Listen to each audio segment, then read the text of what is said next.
สัมมาสัมพุทโธภะคะวะพุทธังภะคะวันตังอะภิวาเทมิสาวกขาโตภะคะวะตาธัมโมธัมมังนัมมัสสามิสุปฏิปันโนภะคะวะโตสาวกสังโฆสังฆังนัมมามินะโมตัสสะภะคะวะโตอะระหะโตสัมมาสัมพุทธัสสะนะโมตัสสะภะคะวะโตอะระหะโตสัมมาสัมพุทธัสสะนะโมตัสสะภะคะวะโตอะระหะโตสัมมาสัมพุทธัสสะพุทธังอายุวัฒนังเมียชีวิตังยาวานิพพานังสรณังคัสสามิธัมมังอายุวัฒนังเมียชีวิตังยาวานิพพานังสรณังคัสสา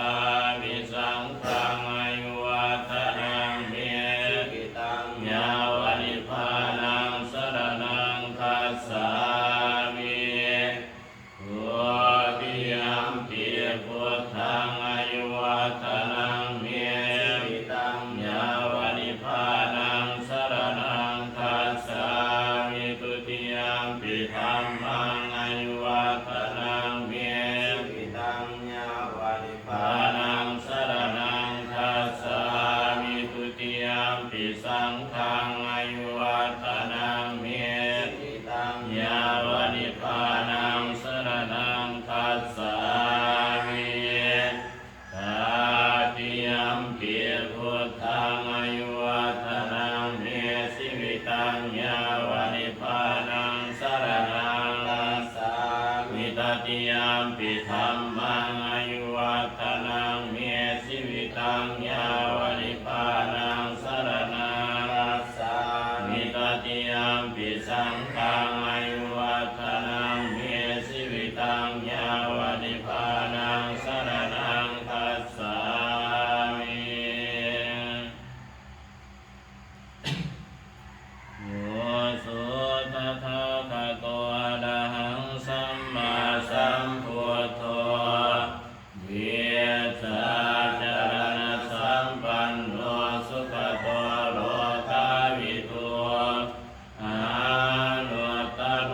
ปุริสาธัมมัสสารติสัทธาเทวมนุสสนังพุทโธภะคะวะโยอิมังโลกังสเทวกังสมากังสัพพมกังสัสสะมะนะภามะเนียมปัสสังสะเทวมนุสสังสยาปิญญาสัสสิทัตตวาภเวเสสิโยธัมมังเทเสสิอธิกันตญาณังมัสเสกันตญาณังปานิโยสานกันตญาณังสัจจังสัพพยัญชนะเกวราปริปุณังปริสุทธังพรหมจริยาปกาเสสิตามหังภะคะวันตังอะภิวุสยามิตามหังภะคะวันตังศิรสานามามิโยสุสวากขาโตภะคะวะตาธัมโมสันทิติโก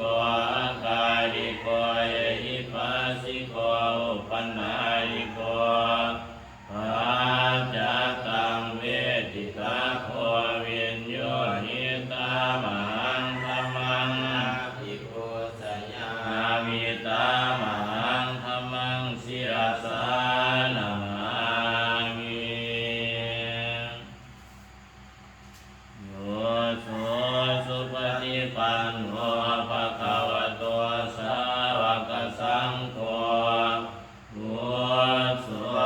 ฏิปันโนภะคะวะโตสาวกสังโฆญาญาปฏิปันโนภะคะวะโตสาวกสังโฆสามีจิปฏิปันโนภะคะวะโตสาวกสังโฆญาติทังจัตตาริปุริสายุคานิอัตถาปุริสาภุคาราเยสาภะคะวะโตสาวกสังโฆอาหุไนโยปาหุไนโยภาคิไนโยอัสสริกรณิโยอาวัตตังปุญญังเขตังโลกัสสะตามหังสังฆังอาภิปุสยามิตามหังสังฆังศิรสานามิ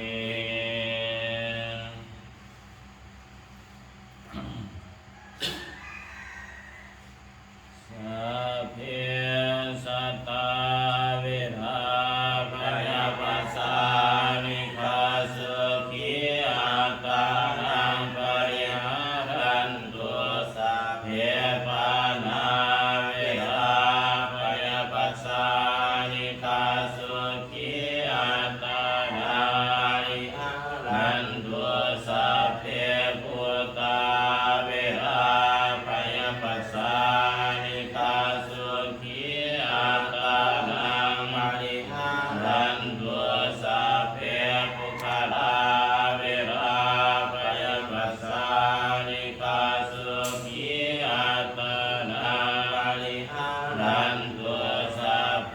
อัตตาภาวะปริยาปันนังอภัยปัสสานิคาสุขีอัตตานังปริหารันตุสัพเพอิติโยวิราพยปัสสานิคาสุขีอัตตานังปริหารันตุสัพเพปุริสาวิราพยปัสสานิคาสุขีอัตตานังปริหารันตุสัพเพอริยาเวลาพยปัสสานิคาสุขีอัตตานังปริหารันตุสัพเพอริยาเวลาพยปัสสานิคาสุขีอัตตานังปริหารันตุสัพเพเทวาเวลาพยปัสสา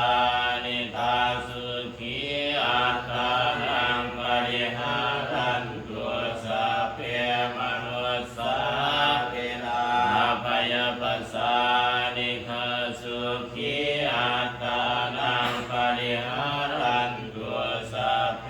วินิปาติกาเวลาพยปัสสานิคาสุขีอัตตานังปริหารันตุสัพเพสัตตาสัพพทุกขามุนจันตุสัพเพสัตตารัตถาสุขาสัมปันติโตมาวิคัสสันตุสัพเพสัตตาธัมมาสกาธัมมาทายตาธัมมายุนิธัมมาปันตุธัมมาปฏิสารายังธัมมังกาลิสันติธัมมญาณวะปะปะธัมวะตัสสะทายตาปวิสันติสัพพะพุทธานุภาเวนะสัพพะธัมมานุภาเวนะสัพพะสังฆานุภาเวนะพุทธรัตนังธัมมรัตนังสังฆรัตนังทินนังรัตนังอนุภาเวนะจตุราสิติสัสสะธัมมขันธังภาเวนะปิตาญาณุภาเวนะสีนาสาวกานุภาเวนะสัพเพเตโรกาสัพเพเตปายาสัพเพเตอันตรายาสัพเพเตอุปตาวาสัพเพเตตุนิมิตาสัพเพเตอวมังคาราวินัสสันตุอายุวัตโก คารวะตะโกสีวัตะโกยสวัตะโกภารวัตะโกวันนวัตะโกสุขวัตะโกวัตถุสัพพะทาทุกขโลกาภยังเวรัสสุขัสสตุจุปัฏฐวานิกันตรายาภิวินัสสันตุจเตสัยยาสิทธิทานังลาภังสุทธิภคยังสุขังภารังสิริอายุจาโนจาโหคังวุฒิจาญาสวัสสตาวัสสจาอายุจาชีวะเทียภวันตุเตเตตกัจจคุมมาเอกาลาสาริสาวันโนปตาวิปาตังตังนามาสามิอานิสาวันนังปตาวิปาปัสสังตายาสัพพุตาวิหาริมุติวาสัญเยปามนา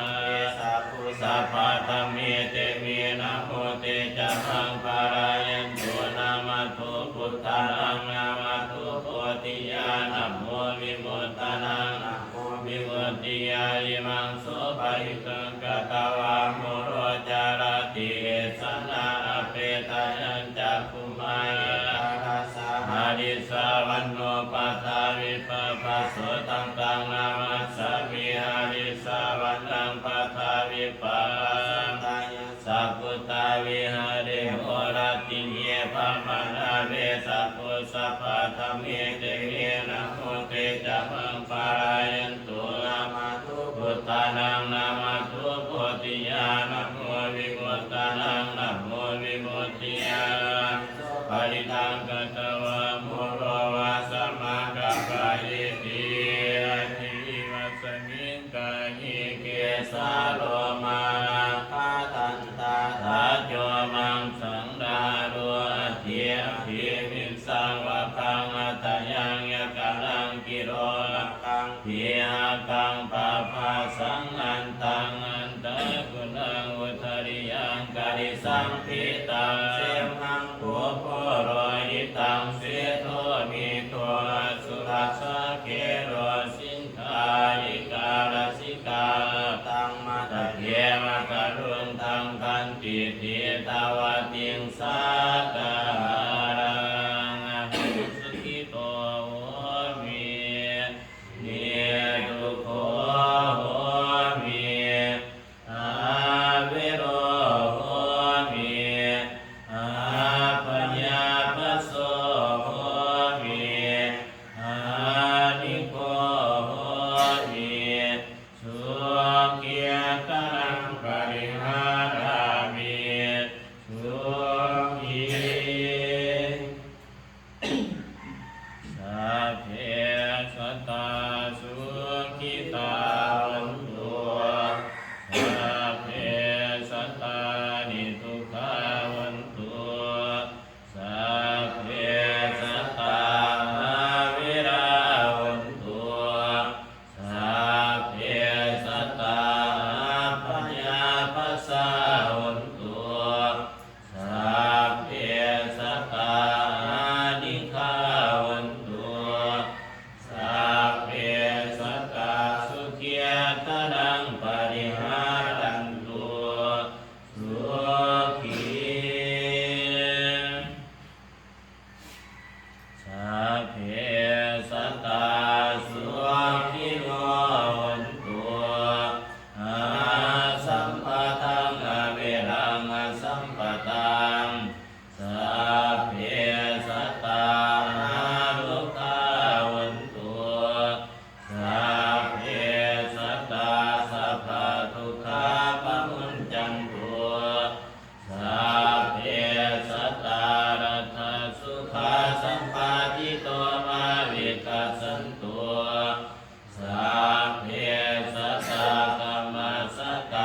ปโยตายั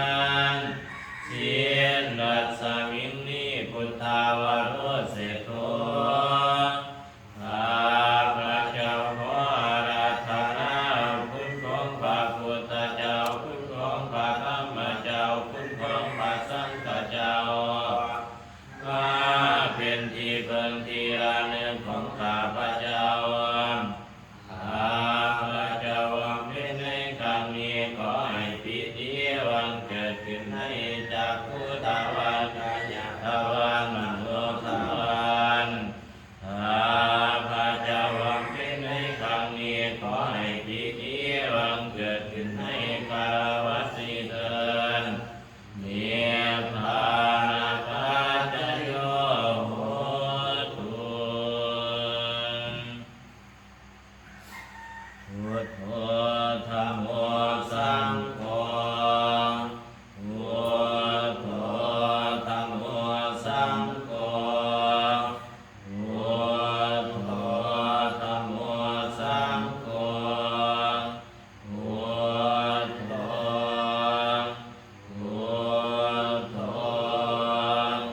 พุทโธ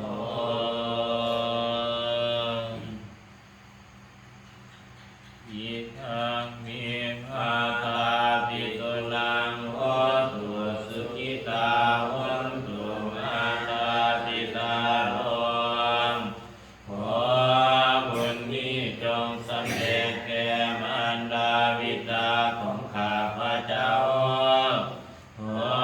ให้มารดาบิดาของข้าพระเจ้ามีความสุขอิทังมิญาตกานังโห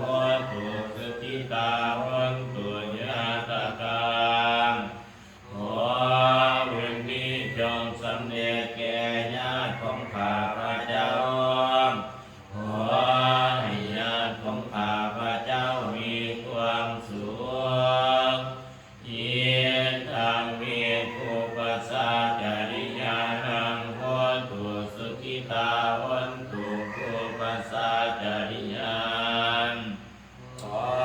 บุญนี้จงสำเร็จแก่ภูปัสสะอาจารย์ของข้าพระเจ้าขอให้ภูปัสสะอาจารย์ของข้าพระเจ้ามีความสุขอิทังสัพพะเทวตานังโหตุสุขิตาโหนตุสัพเพเทวาขอบุญนี้จงสำเร็จแก่เทวดาทั้งหลายทั้งปวงขอให้เทวดาทั้งหลายทั้งปวงมีความสุขอิทังสัพพะเปตานังโหตุสุขิตาโหนตุสัพเพเปตาขอบุญนี้จงสำเร็จแก่เปรตทั้งหลายทั้งปวงขอให้เปรตทั้งหลายทั้งปวงมีความสุขอิทังสัพพะเทดินังโหตุสุขิตาโหนตุสัพเพเวรินขอบุญนี้จงสำเร็จแก่เจ้ากรรมนายเวรทั้งหลายทั้งปวงขอให้เจ้ากรรมนายเวรทั้งหลายทั้งปวงมีความสุขอิทังสัพพะ